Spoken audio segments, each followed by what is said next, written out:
All right, today we're going to go through the history of real estate agent commissions. So we're going to go through what has historically happened, what is currently happening, what are the challenges, what are the headwinds, and also we're going to go into what it can look like in the future. Now, we're going to be using an article by Jeff, let me get his name right, Ostrovsky. This is an article that we're going to go through is courtesy of Bankrate. Now, before I share my screen and we go through this point by point, this is one of the best breakdowns that I've seen around.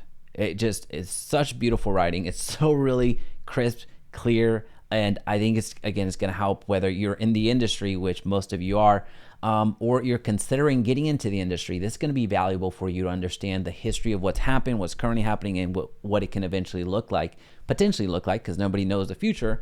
But this does a phenomenal summary. So let's get into it. I think there's a lot of value that we can all gain from. There's a few things that I learned myself. So future of real estate commissions grows murky and legal challenges. Now, I think our author here, Jeff Ostrovsky, I know I'm not getting that right, sorry, does a really good job, and Michelle, the editor, does a really good job as well. So this article is courtesy of Bankrate. So let's get going. There's a lot of good stuff here. The intro is just so good. It's so good. A lot of folks miss this. Real estate commissions have survived the rise of the internet. Oops.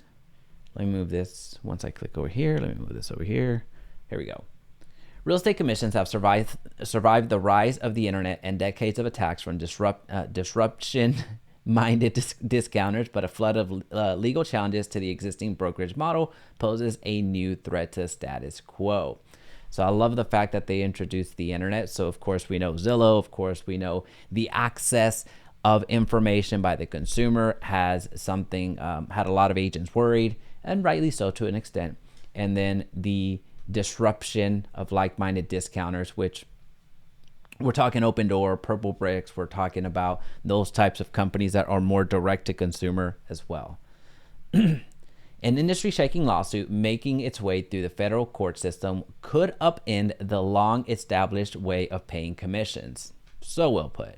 Namely, the custom of home sellers footing the bill for both their agent and their buyers. This typically totals 5 to 6% of the home sales price, taking away a hefty chunk of the seller's proceeds.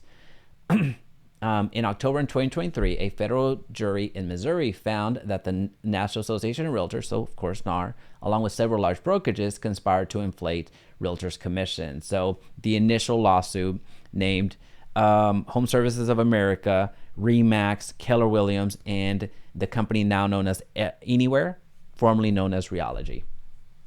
And as of right now, they're going to get into it later on in this article, but as of right now, the only ones that are left in the fight at the moment are Home Services of America and NAR.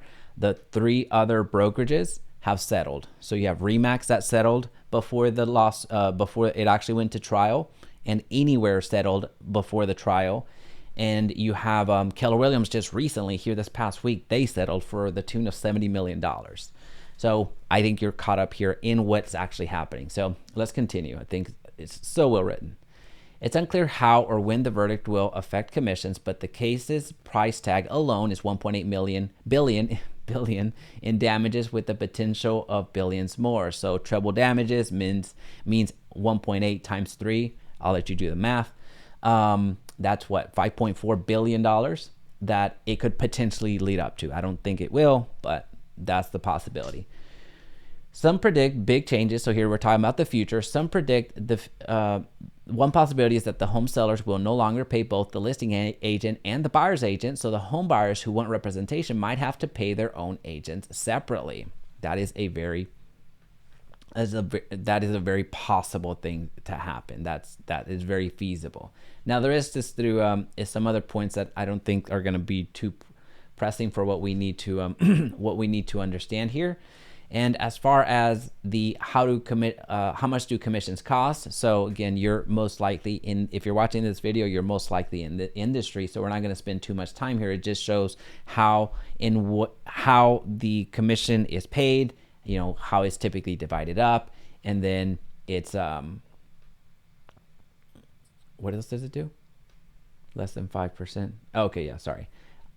So what I want to talk about more is here this commission chart. This is from the Anywhere brand. So average commissions for agents at Anywhere Real Estate, parent company of Coldwell Banker, Century 21, other brands.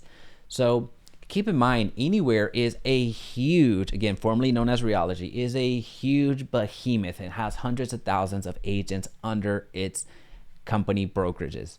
So this is a big data set. This is a huge data set that other brokerages are going to be pretty much, I'm not going to say exact, but they're going to be very close when it comes to the commission. So as you see, the commission compression is real, and this is from 2002 to 2023. So you see up here in 2002, did I say 2022?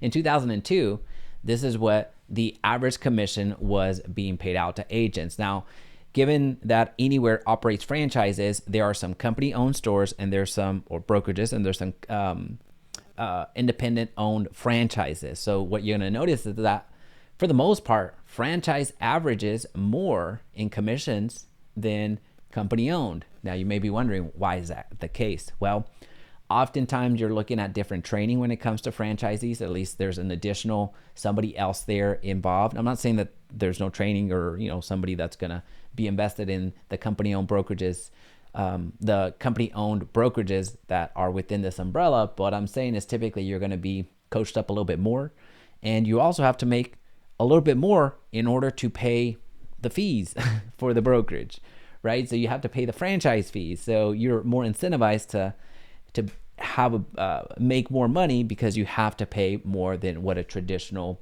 company-owned brokerage would, because they're not responsible for the franchise fees. But anyway, you're going to see that from 2002 to 2006, it went down, and it went down dramatically from an average perspective. But you're going to notice that it started going up when? During the recession, during the Great Recession in 2000. Well, it's not a Great Recession. So in the housing apocalypse, we'll say that instead. So, right? So 2007, 2008, you see that agents were valued more at that point in terms of, I have, especially by banks, I have all of these homes, I need to get rid of them, get them out of here, right? So you had a lot of agents that became REO experts and were selling hundreds and hundreds of homes, at least the top ones. So they were commanding a bit more commission. But as you can see, it just continued to I'm not gonna say plummet, it still continued to trend downward, and that's something that's been happening year over year over year. So that's what you've been seeing, and I think that many agents that have been in the industry for a few years have felt this and have seen this, and through various reasons. We'll go ahead and put it that way. All right, so let's continue. In this case, so the NAR lawsuit. So this goes into the history of the lawsuit, even though we kind of already touched on it here. But the case went to trial in 2023. So late 2023 is when it actually went to trial. The lawsuit actually began years before, in 2019, I want to say, where Missouri home sellers alleged antitrust violations by NAR and 4 major brokerages. So you have NAR, Keller Williams, Anywhere, RE/MAX, and Home Services of America. Anywhere and RE/MAX settled before the trial, so they were implicated in the lawsuit, and they settled before. Anywhere paid $83 million in a settlement, and then RE/MAX paid $55, so they got a little bit of a discount there, while the other defendants opted to take their chances in the court. So this is, again, before the trial actually happened. Anywhere and RE/MAX said, all right, we're just going to cut a check. We can't wait for it to go to trial. We don't want it to go to trial. So they protected themselves not just from that trial, but also from copycat lawsuits that have continued to come up throughout the industry. So here, actually, NAR at the present time of this recording is implicated or has been named in 19 lawsuits that have to do with commission. So commission lawsuits, you have NAR in about 19 of them right now, and every other day it just seems that they get added to another one. The jury ruled against the industry, and a judge ordered NAR and the 2 remaining brokerage firms to pay $1.8 billion in damages to the home seller. So here's where you look at the Anywhere leadership and the RE/MAX leadership and say, hey, good job, right? Now this is going to appeal. I don't want to give this impression that, hey, this has to be paid at $1.8 billion. And also, when it says this figure could balloon to $5 technically 5.4 billion because we're talking treble damages. Not saying that that's going to automatically happen. It's still getting appealed. And even if they were to lose the appeal, there's going to be something that's going to be substantially less than 5, at least in my opinion. But we'll see. Keller Williams has since settled. So this past week, Keller Williams actually announced that they settled for $70 million. So they were, after the fact, after the verdict has already been rendered, they went ahead and cut a check or have made arrangements to cut to compensate $70 million to settle this. And again, the copycats, so they can't be implicated any longer. The success of the Missouri suit filed on behalf of hundreds of thousands of home sellers in the state has spawned similar lawsuits. So basically every state that you could think of. You have Texas, Florida, Pennsylvania, California, Nevada, Arizona. And however, it could be years before those suits are settled and the fallout continues to focus. So other dramas, this is where they get into, again, this is a really good breakdown. Good job, Mr. Jeff, in getting this, I think it's a fair shake. I understand some of the words are a bit more subjective and there's a little bit of bias in here, but for the most part, it's a really good representation from somebody that's writing and stating as many facts as possible and keeping their opinions, whatever they happen to be, mostly in check. So really appreciate that. That was very, very well written. I can't say enough good things. NAR is also facing other headwinds in addition to the antitrust lawsuit and related cases. A sexual harassment scandal led to the resignation of the organization's then president in 2023, and the organization's next president and longtime CEO has stepped down as well. So yeah, there's been a lot of, we've covered several of these dramas in this channel already, but yeah, it just seems that they're having a revolving door around the leadership, whether that's the president, whether that's the CEO, whether that's whomever. There just seems to be a new person at the top of NAR that continues to show up. So all the drama has created unease and unrest in the ranks. Redfin cuts ties with the trade group, requiring many of the brokers and agents to cancel their memberships, and other brokerages have filed suit. In addition, 2 influential real estate agents have announced the launch of a competing trade group, so the American Real Estate Association. We talked about, this was 2 weeks ago when they announced formally that they were going to be launching this, the American Real Estate Association, so the competition to NAR. This is something that has come up recently. And something else to note that in the, we won't get into this part right here, but something else to note when it comes to the NAR situation in terms of the headwinds that NAR faces, you have to keep in mind that this lawsuit up here that we just talked about, where Keller Williams settled for $70 million, part of their settlement said that they're no longer going to require that their agents join NAR. So many of these settlements are most likely going to have similar verbiage, or going to have similar things where they're going to disassociate themselves from NAR, either completely and or kind of quietly, right? So we all know that introvert that sneaks out through the back door and never says bye to anybody at the party. That's what's going to end up happening here. You're gonna have a lot of brokerages that are secretly changing their policies and procedures and not making it a requirement for agents to join NAR. So that's going to be a real thing. All right, so this is where we get into some disagreements. This is where we get some disagreements, and then there's a part here later on in the article where a question is posed that I think is a wrong question that needs to be asked. So we're going to get into that here in a bit. The residential real estate industry long has presented a dichotomy. On the one hand, it has essentially controlled the marketing of properties for sale through a nationwide network of the MLS. The reality has led to grumblings about collusion and price fixing, along with the scrutiny from the U.S. Department of Justice, so the DOJ. On the other hand, real estate sales is relatively easy business to get into. Not wrong, as evidenced by NAR's membership rolls of 1.5 million agents. To earn a real estate license, an agent typically needs to take a couple of classes and pass an exam. No college degree is required, and the cost of entry are modest. Again, not wrong. I know that we as agents, we typically can get a little bit frustrated with the fees that come on board, but in one sale, you can make up all of those fees. Let's just be real with it. So I come from the healthcare space, so one of the most regulated industries ever. So I was a chief operating officer of a network of compounding pharmacies, and I'm used to dealing with, we're licensed in all 50 states, by the way, with our pharmacy network. So I'm used to dealing with state boards from the pharmacy side, from the pharmacy board side. So I would have to contend with them. I would have to contend with the insurers that were carrying the insurances that would pay for the medications. I would have to contend with the DEA. I would have to contend with every three-letter agency that you could think of. So FDA, of course, so there's a lot of other industries out there that are very much more regulated and have extremely higher costs.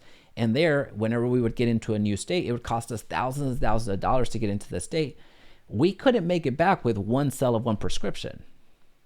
Here, whenever you get into the industry and you sell your cousin's house, you help them buy a DR Horton home that in any given day, they're offering 3 + 1 + 2 or +3, meaning 3% plus a 2% bonus.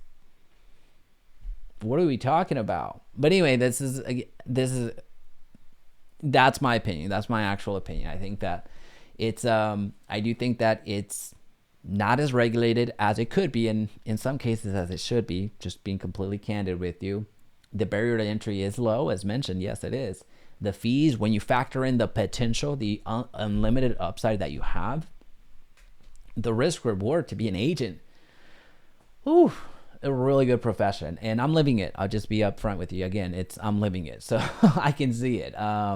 Anyway, so this is where we get into the disopinion, not agreement. Well, let's just get into it. I don't agree with the following part, not this part, but the next one. So Lawrence Yun, NAR's chief economist, points to these low barriers to entry as evidence that competition is alive and well. Real estate is a perfectly competitive industry. Yun, I'm struggling to read today. Yun said during the organization's annual conference in November. So NAR's conference was in November. Brobeck, the consumer advocate, disagrees. I don't trust consumer advocates for the most part as well, but there's my bias. But here's what happens. Disagrees with the assessment. It's not a free market right now, he said. There's intense competition for clients, but there's no competition on rates. In a normal marketplace, you compete both on marketing. You compete based on marketing, but also on the price you charge. Because you have so many agents, this is where we get into the disagreement. I don't know how you could say that there's no competition on rates. Because we have so many agents that have so many different models on how they're getting compensated from the brokerage, whether it's commission split, transaction fee, or whatever, any type of brokerage split that they have, regardless of that, or even if you include that, doesn't matter. You have so many agents, they are going to charge whatever they can. It takes experience, it takes a confidence, it takes somebody that's very assertive to command whatever they want to charge, whether it's 3%, 4%, 5%, 10%, whatever it happens to be. So you have so many agents. Remember that 80+% of agents fail within the first 3 years. So you have a lot of agents that are getting into the industry. If you told an agent, hey, I'll list with you, but you can only charge me 4%, and then you figure out how you're going to pay the buyer's agent. There are so many agents that would gladly do that. There are so many agents that would do that for 3%. That would do for 2%. There are so many agents that would do that, right? So when you're saying that there's no competition on rates, because you have so many agents here, just from that standpoint alone, yes, we are competing for clients, but in that competition for clients, there's going to be competition on how much you actually charge, right? So you're not going to, an inexperienced agent would do anything and everything to charge just enough to survive, basically. And also don't forget that just last year, half of the agents in the entire country only sold one property or less, right? So if I'm a brand new agent, or if I'm just an agent, period, if I'm an agent and I haven't sold anything in a while, and I can get a $2,000 commission versus a 5% commission by simply agreeing to do it for less, I'm gonna do it, right? Like, thankfully I'm not in that situation, but this is something that happens every single day. So this is where I get into, I understand that this is not Jeff saying this. He's presenting a consumer advocate. So their job is to, protect the consumer, or allegedly protect the consumer. So here, I don't think it's I think that's a false, it's not a false flag. I think that it's, what's the correct verbiage? I just don't think that it's, I think it's a bit disingenuous. I'll say that. But anyway, meanwhile, the industry mantra long has held the commissions are negotiable, suggesting that sellers and buyers call the shots when it comes to how much they pay agents. In practice, though, consumers buy or sell home once every 5 to 10 years, and many aren't knowledgeable enough about the process to successfully negotiate the rate down. So this is where again, Brobeck loses me, the consumer advocate person. People are not dumb, right? People can easily blog. People can easily speak to other agents. People can easily speak to their neighbors. People can easily go on YouTube. There's 30 million videos on how to sell a house made by agents. And many of them will say that the rate is negotiable, right? So, and the whole point of, hey, it's done so infrequently. You buy or sell a house every 5 to 10 years. Well, you buy or sell a car every 4 to 6 years. That's infrequent as well. But you know that when you go into the dealership, you're gonna negotiate on the price, right? So this, I just don't understand, like, how, well, for a vehicle you can negotiate on the price, and yes, I understand that you're negotiating on the price here as well, but you could also negotiate on that front for the for a vehicle. So here's what I'm just saying is, essentially, this infrequency of purchasing something doesn't necessarily mean that whatever you're doing is not negotiable. So this whole lack of experience, I don't think it really matters. For decades, the detractors have predicted the demise of real estate commissions. These fees were sure to go the way of the stockbrokers' commissions, travel agency fees, the naysayers said. Instead, real estate commissions have proven stubbornly resilient.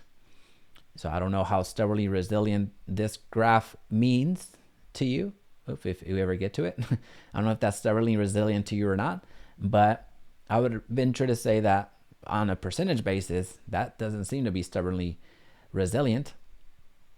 And then it goes into the history of here. Not for lack of trying, many disruptors have seen the commissions as a problem to be solved, but have fallen short of reshaping the industry. In the early 2000s, for instance, a splashy discounter known as Your Home Direct, and later Foxtons, I've never heard of that, offered 2% commissions in New York, so discount brokerages. Later, London-based Purple Bricks, they entered the market, and then they left the market very soon after because of they just weren't able to make it. And then more high-profile discounters, so there you're talking about Redfin, there you're talking about other brokerages that would charge a flat fee, if you will.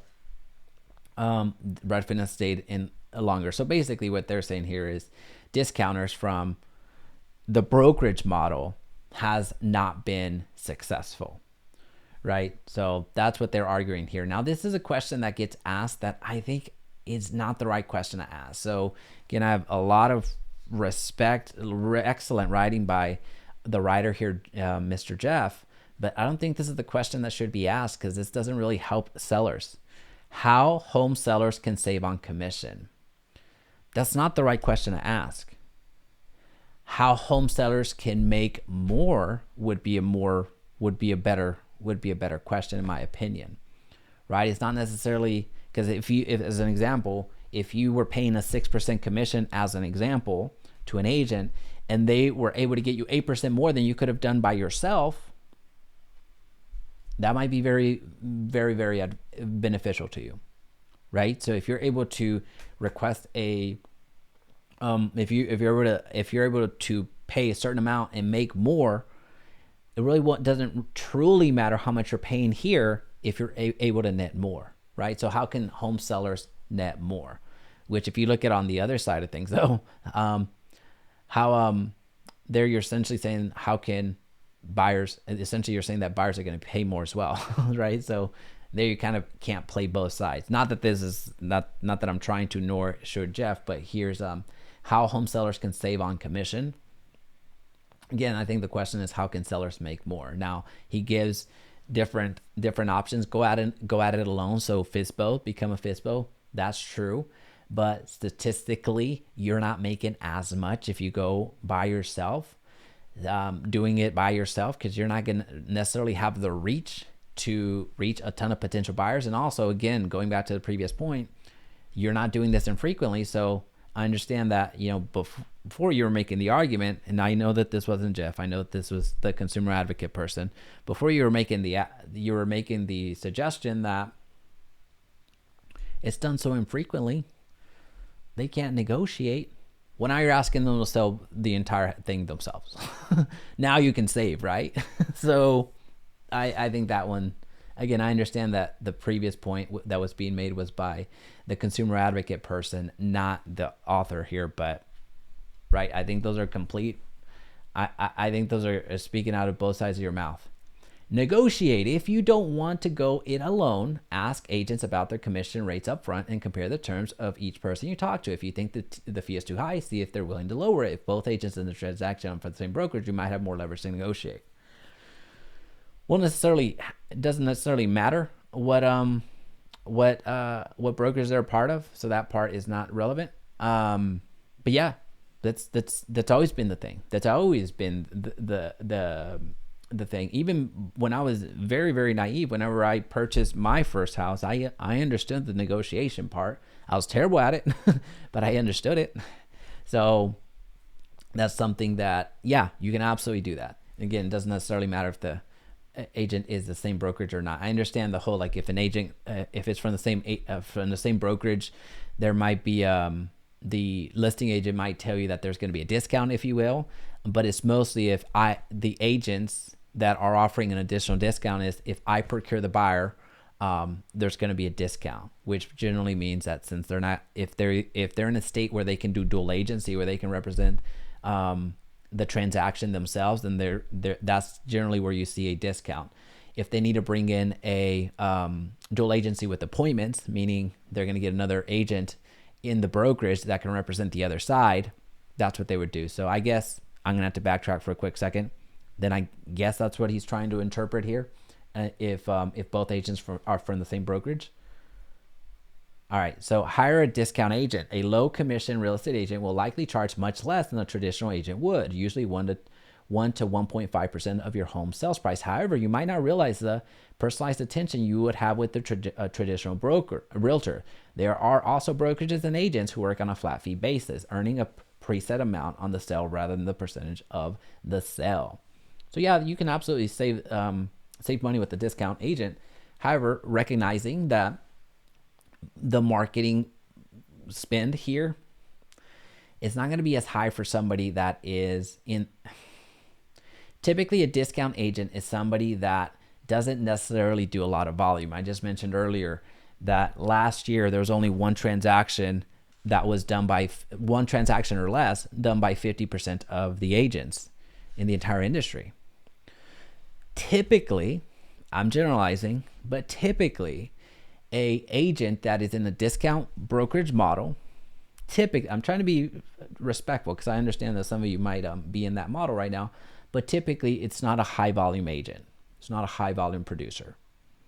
Thus, because in these discount shops, if you will, the ones that are paying transaction based or things of that nature, they are not going to be doing a ton of transactions. Now, here, if you hire a discount agent, I think what they're suggesting here is if the brokerage is just the brokerage itself is doing this type of fee to the consumer, you do need volume. So you're going to have a lot of agents most likely to try to do this amount of volume. But yeah, you're not going to necessarily see too much of additional marketing spend. You're not going to necessarily see a lot of of exposure. So this particular one, I don't necessarily see as a big viable thing. Sell to a cash buying home company. These companies, which often advertise we buy houses, pay in cash, close quickly, and typically charge no fees. That is not true. However, if you sell this way, you're likely to get a lower price for your home than you would with a traditional sale. So I think that's it. I think if we could replace the header with this, that'd be better. Making less is what I'm saying, because again, if the goal is to save sellers on commission, yeah, absolutely, which is what your goal was here in these 4 points. But again, I don't think that's the question that should be asked. Is how can sellers make more, not how can they charge, how can they pay less in commission. But let me know what you think. I think this was one of the most sorry, I'm struggling right now. I think it's one of the best breakdowns that I've seen. In fact, I would venture to say it's the best breakdown that I've seen from this particular topic from somebody that is on the outside looking in, or from a bankrate.com, which again is where I got this article. I'll link it down below for you to check out, but let me know your thoughts. I thought this was a really good article to build from because it talked about the past, the present, and the future, but I'm curious to see what you think.